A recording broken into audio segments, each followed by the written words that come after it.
Welcome to Thrive, building healthy relationships for lasting success. Today, we want to talk to you about unmet expectations.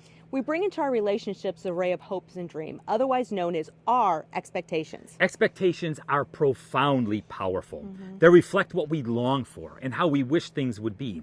When our expectations are being met, when they're fulfilled, life is wonderful. But when our expectations are unfulfilled, they're not being met, it's an entirely different story. To a large extent, we are disappointed or satisfied in life based on how well it is happening matches what we actually expect. Therefore, expectations play a crucial role in determining the level of satisfaction, not only in life, but in our relationships as well.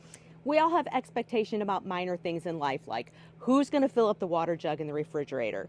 We also have expectations about common issues like money, housework, in-laws, and yes, sex. You can go even deeper than that. You have expectations about what it means to be loved, commitment, how power in your relationship will be shared.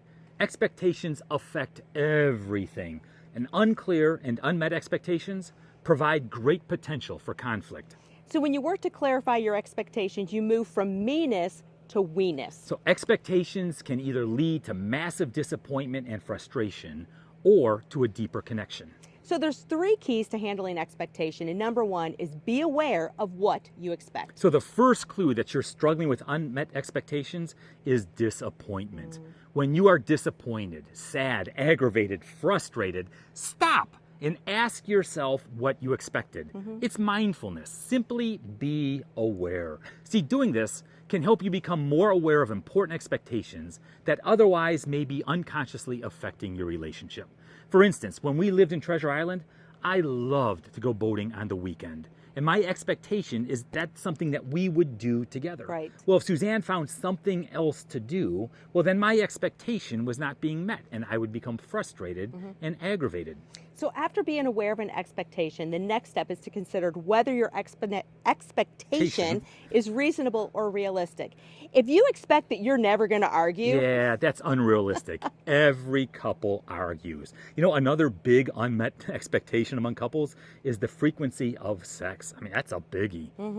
one of the most destructive and unreasonable expectation you can have is that your spouse will meet all of your unmet expectations. And so one of the wisest things we can do is recognize and give up unreasonable expectations. So thirdly, be clear about what you expect. As many of you know, Paul and I live full-time in an RV, and when he's driving the RV, his expectation of me is I'm going to help him navigate and have money for tolls and things of that nature. Yeah, if she's on social media, she can't really do that, can she? No, but if I'm not helping him, how do you think our day is going to be? Yeah, an expectation may be perfectly reasonable when it's understood by both people. It's not reasonable if it's not clearly expressed.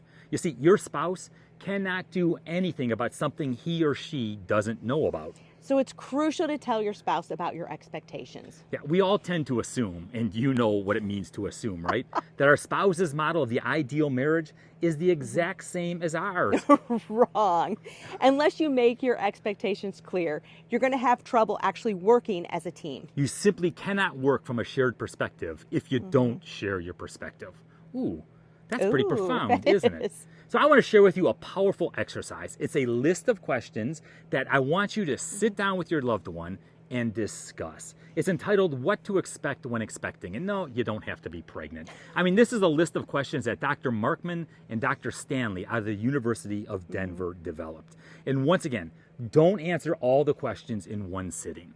Take your time. Explore each question in depth. When you think you've explored it, you haven't. Dig in even deeper. The first question is this: the longevity of this relationship. Is it till death do us part? See, that's really a question of commitment. And commitment is powerful. Commitment holds a relationship together. Commitment means that no matter what you go through, no matter how ugly it gets, I'm not going anywhere. We are in this together.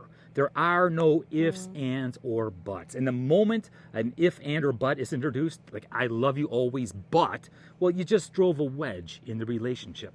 So next is sexual fidelity, and you have to know exactly what that means to you. Yeah, that sounds pretty simple, doesn't it? It's like, yeah, we all know what sexual fidelity is, but it means different things to different people.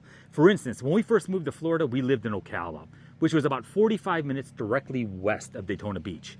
Every year, my buddies from Ohio would descend upon our house and want me to go to Bike Week with them. Now, yeah, that wasn't That gonna play would well. not turn out well. Or, questions like, is Hooters really a family restaurant?